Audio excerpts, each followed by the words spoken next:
The Jeep Wrangler 4xE. It's electrified. So you can boogie woogie woogie up a mountain, over creeks, or boogie woogie woogie through a desert where you get bit by a pit viper. So you boogie woogie woogie back to camp and ask your friends if they'll suck the snake venom out. When they say no, you boogie woogie woogie to the nearest hospital for a dose of anti-venom and boogie woogie woogie your way to a full recovery. The electrified Jeep Wrangler 4xE. Learn more at Jeep.com. Jeep is a registered trademark of FCA US LLC. 92% of households that start the year with Peloton are still active a year later. 92% because of a bike? Not just bikes. We also make treadmills and rowers. Oh, let me guess, for elite athletes only, right? Nope. It doesn't matter if you're an avid exerciser or new to working out. Peloton can help you achieve your fitness goals. 92% stick with it. So can you. Try Peloton bikes, tread or row risk-free with a 30-day home trial. New members only. Not available in remote locations. See additional terms at onepeloton.com/home-trial.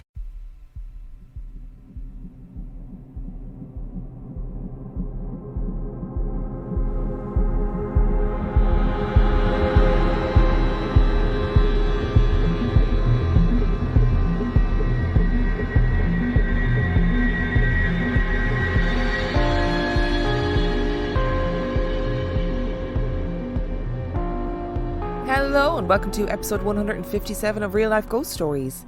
To kick things off this week, I need to thank some of our newest Patreon subscribers. I would like to thank Emma Thompson, Paige, Jen Boyack, Alison F, Edna Keeney, Cara Kathleen, Julian Poydevin, Paul, Estelle Miller, Sarah and Marty, Sabrina the Witch, Nadine Mabayad, Paige Irick, Alan McAnini, Joe Suau, Margaret Craig, Melanie, Amy Hatcher, Elvie, Nessa, and Angelo Moreno. Thank you so much for subscribing to the Patreon. I love you and I appreciate you every single day. And our film review this week. Our film review is Colour Out of Space. Colour Out of Space was released in 2019. It has 6.1 out of 10 on IMDb and 86% on Rotten Tomatoes. After a meteorite lands in the front yard of their farm, Nathan Gardner and his family find themselves battling a mutant extraterrestrial organism that infects their minds and bodies, transforming their quiet rural life into a technicolor nightmare. So this movie is based on a short story by H.P. Lovecraft, and I don't know a huge amount about Lovecraft, but I know that a lot of Lovecraftian horror is kind of out there, very monster-based, and at times can be pretty wild, so I had really high expectations for this film. I also want to preface this as well by saying that I don't know very much about Nicolas Cage as an actor. I know that he's a very memeable actor and that people take the piss out of him a lot online, but I actually realised when I started watching this, I haven't seen him in very many things at all, or even if anything. So those are my two caveats before we get into this monstrosity of a film. Let's start with the things that I liked. First of all, the opening of this film is absolutely stunning. It opens with this beautiful monologue about living in the wilderness, which I can only imagine is from the Lovecraft short story itself, or at least adapted from it. You have beautiful scenery of the wilderness, you have this gorgeous monologue, and then you cut straight to the daughter of the family, the teenage daughter, who is conducting a spell on the side of a river, and it's beautiful. You think, oh, okay, we've got some interesting witchcraft stuff going on. It's not over-exaggerated and ridiculous, and she is casting a spell to protect her mother from cancer, which you immediately think, oh, that's really sad. And I liked it. It wasn't portraying witchcraft as the source of all the problems or anything like that. And I was like, oh, this film shows promise. At the end of the film as well, there is a beautiful monologue that I loved, that I thought was very well done. It was very poetic. Everything that happened in between, on the other hand, was pretty fucking dire. But before we get to that, back to our likes. I liked the opening. I liked the witchcraft. I liked the ending. I liked the premise that this Technicolor meteorite crash lands on their land and then it fucking ruins their life. All these awful things start happening to them. And I like an alien invasion movie. Contrary to my fear of aliens, Like, I like films like Independence Day. I like films like Evolution. And I thought that this movie was going to be like a grown-up version of Evolution. And there were genuine moments in the film that were funny and relatable. Like, there's a moment where Nicolas Cage's character sees himself on television after the meteor has crash landed. He's interviewed for TV and he is absolutely livid with the way that he looks on TV. And he is like, oh, for fuck's sake, why did nobody tell me to brush my hair? And it's, you know, it's genuinely touching. It's funny. But apart from those funny moments, like, the film, I don't know. Like I said, okay, we're going into the dislikes portion. I don't know very much about Nicolas Cage as an actor. And I don't know if his performance in this was meant to be slightly satirical. But he portrays a man who is descending into madness because of this alien life form. It's like taking over his body and it's going to drive him mad. But Nicolas Cage's madness was like satirical Donald Trump. Like, honestly, it could have been Nicolas Cage on Saturday Night Live pretending to be Donald Trump. And you know when people do impressions of famous people or impressions of anybody, they take like hand movements, gestures, the way that they speak, and they exaggerate it loads in order to really portray who it is that they're doing an impression of, right? I'm not trying to be condescending by explaining how to do an impression. But that's what Nicolas Cage was like. It was like somebody said to him, I want you to pretend to be Donald Trump, but turn it up to 11. And then once you've gotten to 11, keep going until it becomes farcical.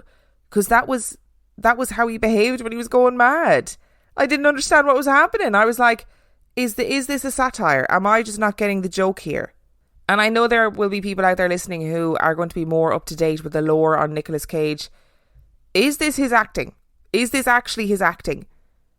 Because he had a great opportunity to portray a character who is descending into madness, which is, I mean, that's every actor's dream because you can have so much fun with it. And his was bizarre. Like, I was watching with my mouth open, honestly. And not because of all the weird alien shit that was happening. It was because of Nicolas Cage. Nicolas Cage was the weird alien shit that was happening in this film because his performance was so alien to the rest of the film. I didn't know what was going on. And before I watched it, I saw a commentary from some viewers who were saying, oh, thank God, finally, directors are starting to understand Nicolas Cage and put him in roles that are really suited to him. And after watching it, I thought, that's the role that suited him? What are his other films like? So yeah, Nicolas Cage was not good in this. And it really impacted the movie as a whole for me. And then the rest of the movie was just a bit meh. After the alien meteorite had crashed onto their land, everything starts going horribly wrong. And it goes horribly wrong very quickly. But the problem is that all these disconnected things happen, but you don't really see them happen as the audience. So they don't really make sense. So for example, at one point, one of the siblings is outside and he comes back in and he says, oh, when I went outside, it was morning and then suddenly it was nighttime. And obviously they're trying to point to the fact that the family are all losing time. But it's so badly addressed in the film that it kind of becomes questionable. It's too ambiguous. They haven't fleshed out the fact that they're losing time. And then they're talking about losing time, but you don't see it happen. Or you don't see any really good references to it. So it got very confused at points where I was thinking, well, what's actually going on here? There's a lot of gore as well. This is essentially a body horror. So there are some really awful, gory things that happen in this movie. If you're into that kind of thing, if you're okay with gore, you'll be fine. They weren't over the top. But there were a couple of bits that most definitely gave me the ick. There's this whole weird llama storyline that just got more and more ridiculous as time went on.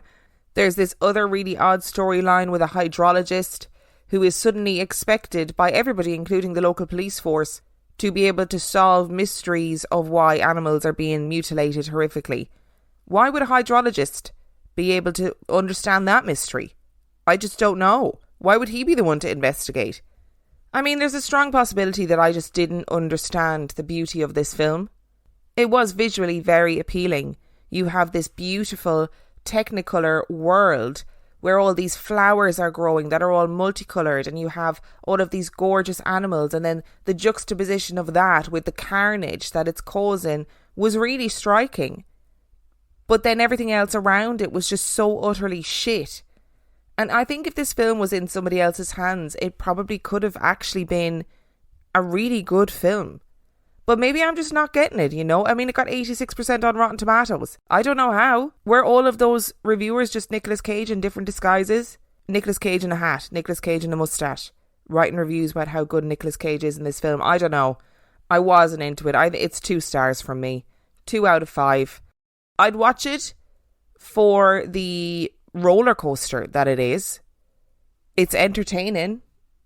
But are you going to come away and be like, wow, that was a great sci-fi horror, body horror film that I really took something away from? No, you're not.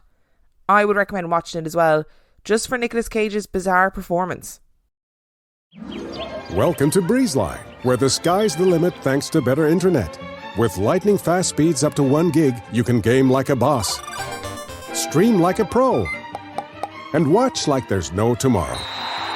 Stream, watch, post, send, and trend. Do it all with our fiber-powered network, bringing you reliable, fast internet. Welcome to BreezeLine. Visit breezeline.com for latest offers. Service subject to availability. New customers in select areas only. Visit breezeline.com for details. The Jeep Wrangler 4xE. It's electrified. So you can boogie woogie woogie up a mountain, over creeks, or boogie woogie woogie through a desert, where you get bit by a pit viper.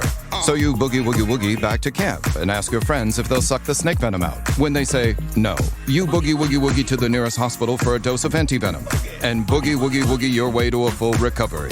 The electrified Jeep Wrangler 4xE. Learn more at Jeep.com. Jeep is a registered trademark of FCA US LLC. Which brings us to our story this week. Our story this week is not about Nicolas Cage. It is not about giant llama monsters. But it is very freaky, so let's get into it. There is something that is truly magical about art. Art can elicit responses from people in the most curious of ways. Now, it's important to note that I am not an art aficionado by any stretch of the imagination. I like some paintings and I dislike others. I get some pieces of art and others I just don't understand. And if you're like me and you don't really get art, you'll definitely be able to appreciate some pieces, and you'll have some pieces that you think are nice or moving or just well executed. There are art pieces that can make you feel happiness, sadness, joy, disgust, discomfort, or even confusion. Paintings are a means of expression for the artist. They use their art to demonstrate their own feelings, or maybe to capture a moment in time, or even just a thought or an idea. But whatever is depicted, the artist puts time, passion and feeling into their work. In the last few weeks, stone tape theory has come up time and time again on the podcast. The stone tape theory is the speculation that ghosts and hauntings are similar to tape recordings, and that mental impressions during emotional or traumatic events can be projected in the form of energy, recorded onto rocks and other items, and replayed under certain conditions. So if this is the case, could the same be said for paintings? Could paintings hold on to the trauma and emotion of their creators and release them when the conditions are right? In episode 18, we talked about the crying boy paintings, which were incredibly popular in the 80s and 90s, and were also very hard to burn. But the painting that interested me more was that of the anguished man. An objectively disturbing painting, allegedly painted by a man who was in extreme mental turmoil, who went on to take his own life. The painting carried with it an energy that was released onto the owner.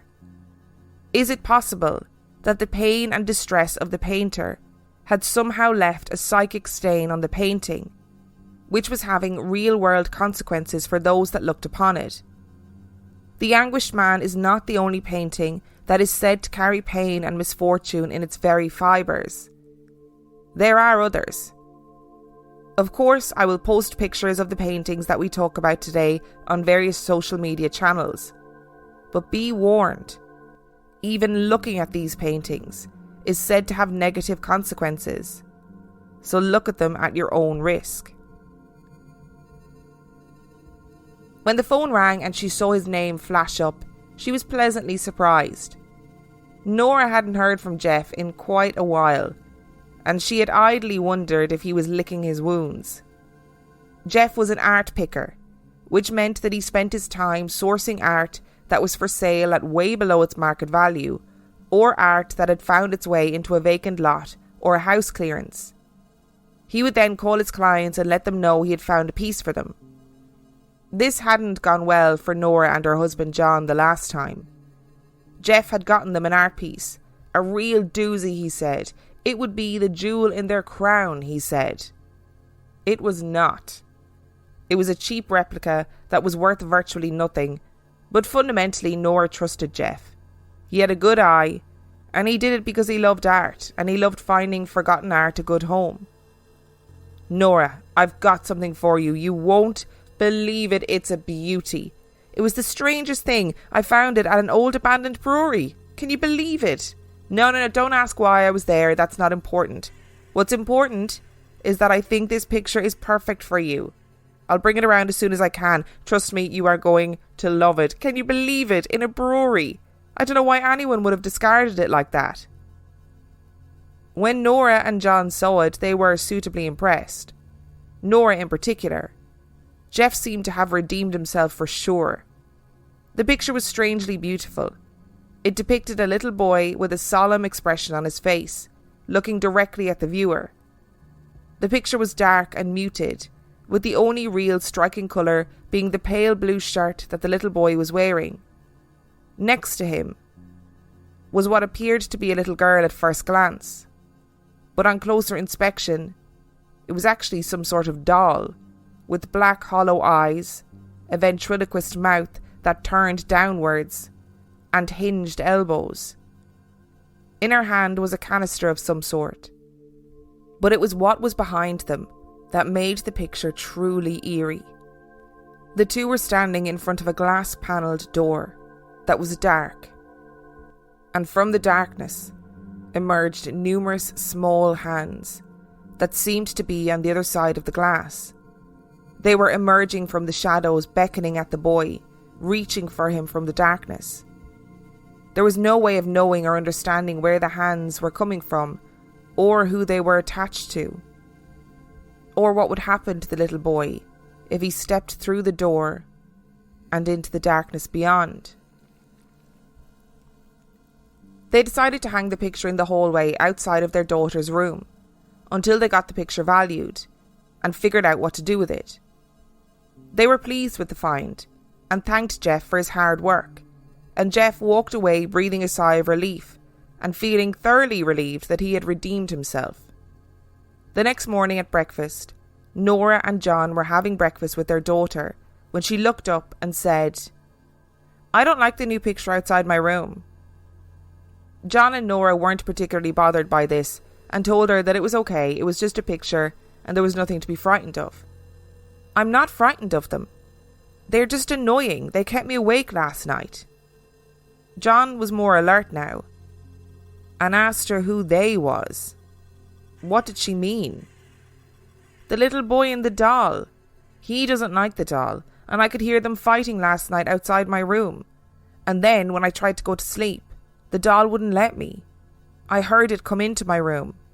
And then when I told it had to leave, it stood in my room watching me. I don't like it at all. Now, Nora wasn't remotely fazed by any of this, and put it down to the rampant imagination of their daughter. But John was not so sure.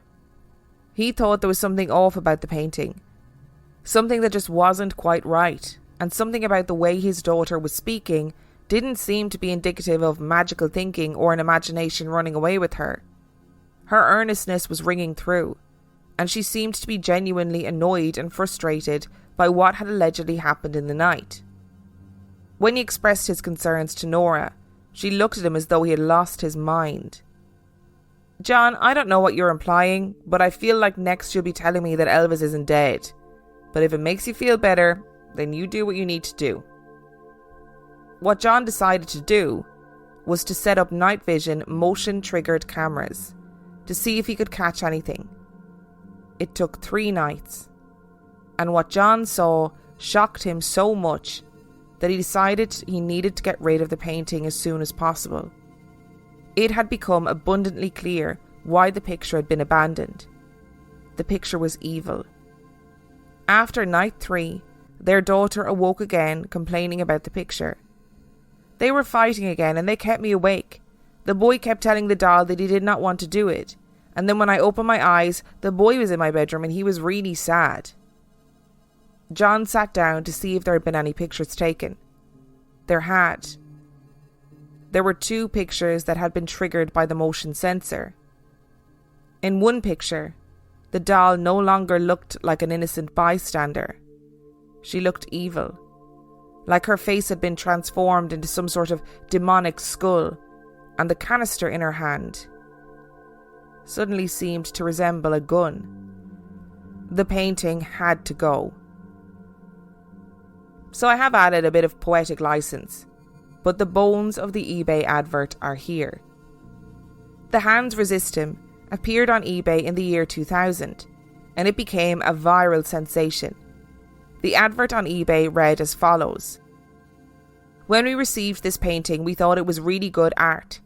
A picker had found it, abandoned behind an old brewery. At the time, we wondered a little why seemingly a perfectly fine painting would be discarded like that. Today, we don't. One morning, our 4.5-year-old daughter claimed that the children in the picture were fighting and coming into the bedroom during the night. Now, I don't believe in UFOs or Elvis being alive, but my husband was alarmed. To my amusement, he set up a motion-triggered camera for the nights. After 3 nights, there were pictures.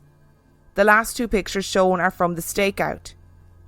After seeing the boy seemingly exiting the painting under threat, we decided the painting had to go. Please judge for yourself. Before you do, please read the following warning and disclaimer. Warning: do not bid on this painting if you are susceptible to stress-related disease, faint of heart, or are unfamiliar with supernatural events. By bidding on this painting, you agree to release the owners of all liability in relation to the sale or any events happening after the sale that might be contributed to this painting.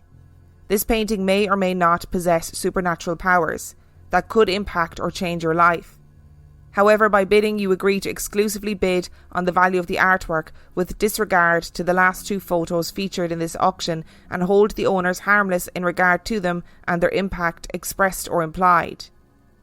Now that we got that out of the way, one question to you, eBayers. We want our house to be blessed after the painting is gone. Does anybody know who is qualified to do that? The ad was accompanied by pictures that, like I said, will be posted on social media, and if you don't have social media, it'll be the thumbnail of this episode so everyone can see it. But where did this picture come from? It wasn't created in a void, and it existed before Jeff found it in an abandoned brewery. Was the artist in the grips of some wild turmoil? Was it found in some place of darkness and evil? Well, no.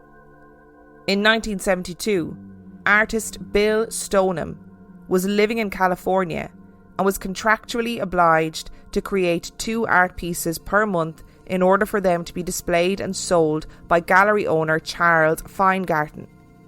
The Hands Resist Him was one of those pictures. Stoneham created the painting based on an old picture of himself when he was 5 years old. The glass door was painted to represent the doorway between the real world and the artist's dream world, and the doll was meant to represent a guide to lead him through the doorway into a fantasy world.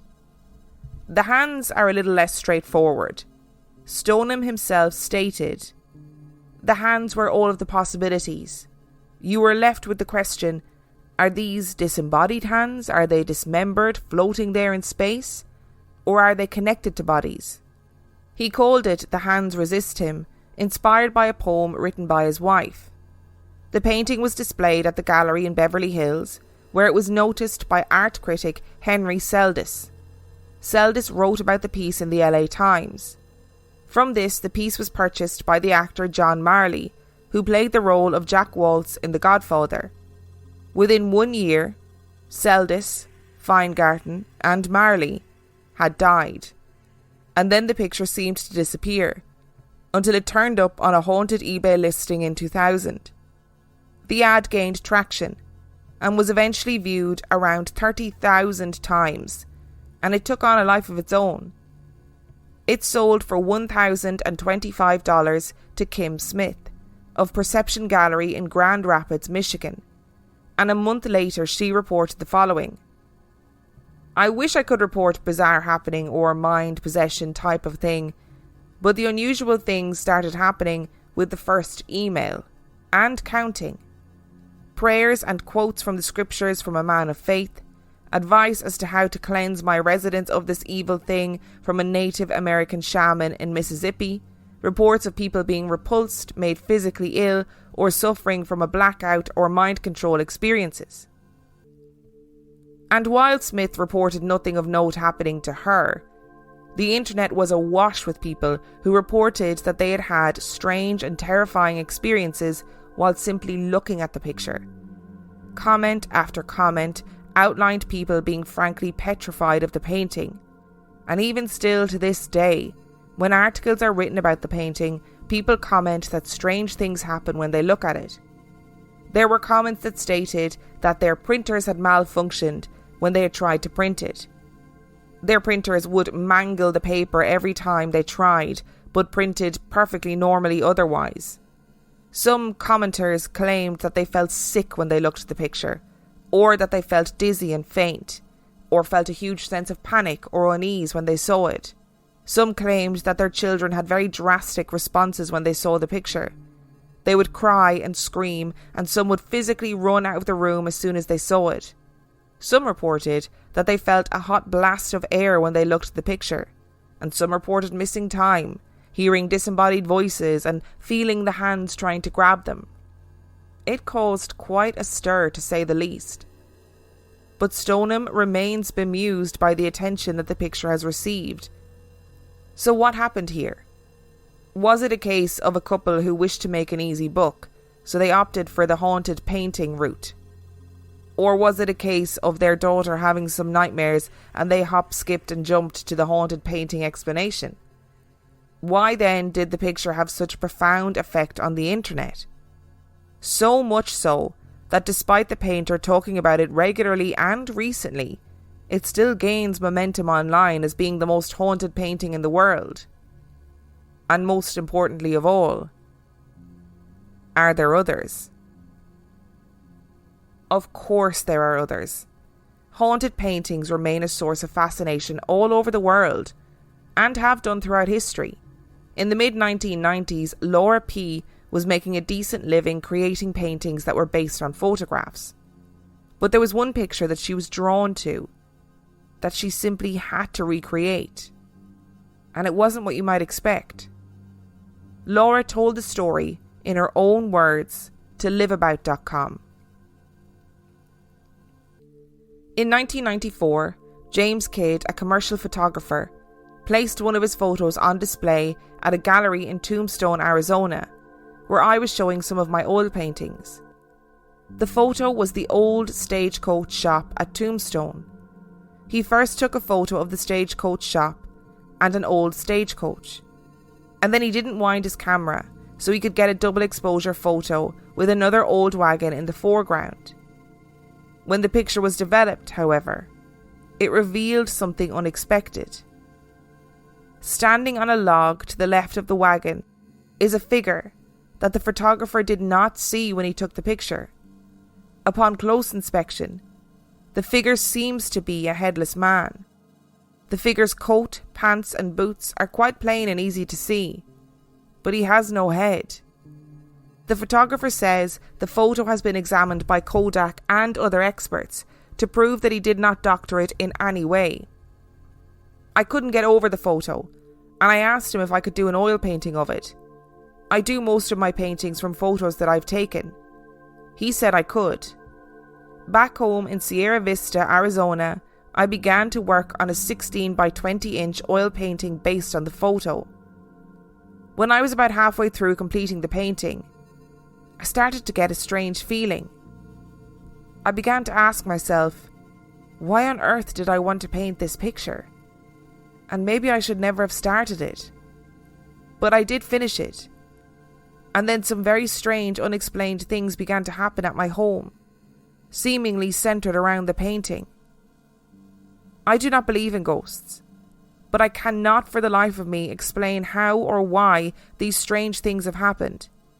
I cannot attribute every one of these events directly to the painting, but they have all taken place since it has been in my house, and are totally unexpected. I took the framed painting with some others for a display in a business location. We hung the ghost painting on the wall behind an office desk. 3 days later, people from the office called and asked me to come and pick up the ghost painting. Every morning, they claimed, the painting was crooked. They would straighten it, and the next morning it would be crooked again. Also, appointments were inexplicably messed up and papers went missing. They were actually afraid of it. I took the painting back. In 1995, my husband and I moved into a brand new home in Tennessee. We wondered if the ghostly goings-on would stop, but they didn't. Oddly, the roof on the garage of this new home had a leak when it rained. The roofers came out 3 times to repair it, and although they worked on it, they said they could not find the cause of the leak. It didn't make any sense. Nothing they did stopped that damn leak. Finally, my husband asked me where the ghost painting was. It was leaning against the wall between the living room and the garage. We moved the painting, and the garage roof never leaked again. One evening I was preparing for dinner. We had an island bar, and that is where I set the table. I picked up the salt and pepper shakers, which were 2 little canning jars with handles, and I set them on the bar. I went to the door and called to my husband that dinner was ready. When I got back to the bar, salt was spilt all over it and on the floor. The salt shaker, standing upright, was still where I had set it down. We have no animals or children in the house to blame for the spill. It is completely unexplained. My husband and I were sitting in the garage talking to the little neighbour girl, who had come over to visit. On the garage wall were 3 large dried starfish. They were hanging securely on roofing nails. The garage door was open, but there was no wind blowing or air movement. Suddenly, the largest starfish came sailing off the wall and landed on the concrete floor. It sailed across the floor about 6 to 7 feet. A heavy gate that would have been hard to remove came off its post for no apparent reason. All the hardware was completely intact. This event really scared me because it could have injured me. We'd been doing some yard work and went into the garage to rest where it was cool. My husband said he would mix us some drinks. He returned with the drinks in thick gold-coloured glasses with ice cubes. We finished our drinks and he said he was going to have another, and I said I would too. So we mixed them in the house and brought them out. I had taken 1 or 2 sips from my drink when I looked down to see that a large chunk of ice had been broken off the top of the glass. It was perfectly fine the first time I drank from it. Right away I thought my husband had knocked it on something, but he swore that he hadn't. We looked all over the garage floor for the piece of glass but found nothing. We went into the house where my husband fixed the drinks and got down on the floor with flashlights and looked. Nothing. I poured the rest of the drink through a strainer to see if the chunk of glass had fallen in, but there was nothing. The missing piece was too large to swallow without me noticing it, but I still had this sick feeling in my stomach. We never found the missing piece of glass. I've always taken photos of the paintings that I have done. People ask to see photos of my paintings, and most always say they don't want to touch the photo of the ghost painting. The gals at the beauty shop wanted me to bring my pictures in, and one woman started bragging that she did not believe in ghosts, and that it was silly of them to avoid touching the picture. "Just let me see it," she said. She took the photo, looked at it closely and just laughed. That night, at her house, a clock that had been on her wall for 40 years fell down and broke into 100 pieces. Our neighbour wanted to show his mother-in-law the photos of my paintings and took them home with him. They left the pictures laying on the table and started playing a 3-handed card game in which a dummy hand must be dealt. When they picked up the dummy hand, every card of the dummy hand was in one suit. That scared them to death, he told me. He got up and went outside to move his water sprinkler, and to this day he still swears that he could see a white hazy figure of a person come around the corner. He came running back to my house with the pictures and said that he never wanted to touch them again. The last thing the ghost did was knock on our front door. My husband and I both heard it at the same time, but our 2 German shepherds did not hear the knock. Nobody was at the door. Currently, the painting is hanging in our house. A few people have asked to buy the painting, but I'm afraid to sell it. What would an unhappy ghost do in their lives? I still don't actually believe in ghosts. Yet if I had to do it over, I would not have created this painting. There are many more stories of haunted paintings, from Munch's painting of a dying mother, which is said to evoke feelings of dread, that the bedclothes would rustle in the painting, and that sometimes the little girl depicted by her dying mother's bedside would leave the painting altogether. There is the painting Man Proposes, God Disposes by Sir Edwin Landseer, which is a very disturbing painting of a doomed Arctic expedition being ripped to pieces by polar bears, which is said to have the ability to drive people mad. And there are so many more. So what is it about paintings? Is it the fact that they are man-made and we don't truly understand the thought process of the person that made them, and therefore we invent a mysterious narrative to go along with it? Or is there really something about the energy within a painting that can unlock a dark, hidden mystery? So like I said, I will of course post the pictures, all of the relevant pictures, on Instagram, on Facebook and on Patreon, and the picture of the Hands Resist Him will be the thumbnail of this episode. But you can always look them up. They're widely available online to see. But let me tell you, the picture of the Hands Resist Him, that is a freaky painting. Like, it is freaky. And I kind of wonder if the people who eventually ended up getting their hands on this painting, who made the eBay advert, I think there's kind of 2 ways to look at it. Either they got this painting and weird things happened, and then they thought this painting is haunted, so we need to sell it. Or they got the painting, looked at it and thought, that's a really weird looking painting. Can we make money by selling it as a haunted item? But I don't know if in the year 2000, haunted items were really big business on eBay at the time. Has that always been a thing since eBay started? Because haunted items, you know, in the modern day, presently, especially in the last 5-6 years, haunted items have become a huge booming business on eBay, on Etsy, whether it's haunted porcelain dolls, Dybbuk boxes, haunted jewellery, you name it, it's there to be bought. You name it. So it's possible that this couple, or this person, whoever sold the painting, was just actually ahead of the curve. I think what's particularly interesting is that Bill Stoneham openly talks about his creation of The Hands Resist Him. And there was no kind of weirdness behind it, you know. He based it on a picture of himself. He very clearly explained that the doll is supposed to be this guide who brings him through into a fantasy world, and that's what the hands represent and the door represents. So it's not necessarily that there's a big mystery behind it. It's not like The Anguished Man, where you have this legend that a man created who was very mentally unwell, and you know, that's not what Bill Stoneham talks about. And there was a very recent podcast that he did in 2020 called, I think it's from the podcast called Empty Frame. The link is in the description of this episode. And in that podcast, he talks about it and the fact that no, there was no mystery behind him creating it. He had a job to do and therefore he created it. But do I think this painting has some sort of malevolent energy? No, I don't really think so, to be perfectly honest.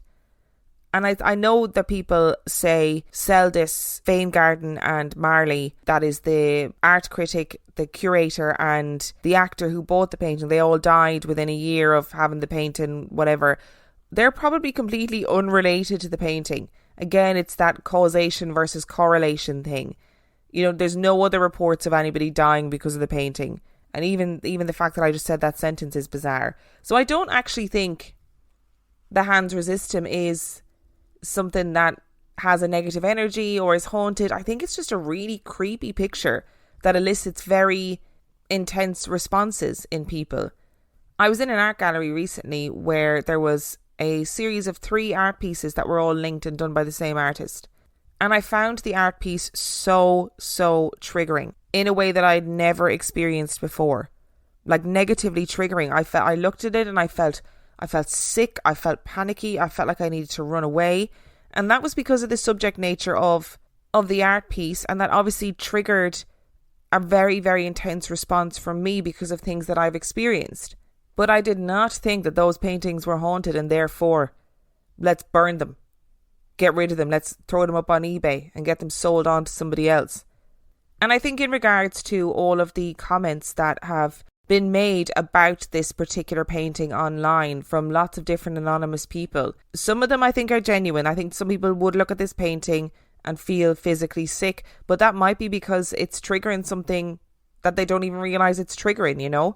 And I think that it very possibly is very psychosomatic as well, that people expect they're going to feel something from looking at this painting, then they look at this really disturbing painting and then they start feeling things, and then they think, oh, so it must be true that it's haunted. But do I think that this painting is really haunted? No, I don't. However, what I will say is that the Stagecoach painting is very interesting. I did not know that story before researching for this episode, and I found Laura P's story on Live About, I don't know what way you pronounce it. And obviously, as always, the link's in the description. But that 1994 James Kidd photo of that Stagecoach in Tombstone, Arizona is weird. It is weird, and the painting is weird. You can clearly see the outline of a headless man in that painting. And there's no denying that the things that allegedly happened around that painting, they're weird. I think the Salt Cellar one is probably the weirdest one, which people will be like, what? But I think that's the strangest one, because it's not like it toppled over and it rolled across the table and therefore it had spilled salt everywhere. It sounded like the way she described, like someone came in, shook out salt onto the table and then put the cellar back. And I think that would even freak me out, to be really honest. But in regards to other people's experiences of the painting, it did sound like there was a lot of priming going on. As in, it sounded like she was saying to people, oh, I have this painting and I painted it from a picture and weird things have been happening in my house. You should see it. You know, and then people were going, oh, well, this weird thing happened in my house after I had the painting. So I don't know. I don't know how I feel about them. What do you guys think? Do you think that these paintings are actually haunted? Or do you think it's the power of suggestion combined with some genuinely very freaky images? And if you did feel anything when you looked at these pictures, do let me know, because I am curious. Thank you so much for listening to today's episode. If you are super desperate for more content, you can sign up to patreon.com/Real Life Ghost Stories, where for $5 a month or $2 a month, you get all of the episodes absolutely ad-free. And for $5 a month, you get an extra spooky episode every single week. If you would like to know anything about Real Life Ghost Stories, you can check out the website, reallifeghoststoriespodcast.com. Remember, the links to everything that you need are always in the description of every single episode. And on that note, I shall see you next time.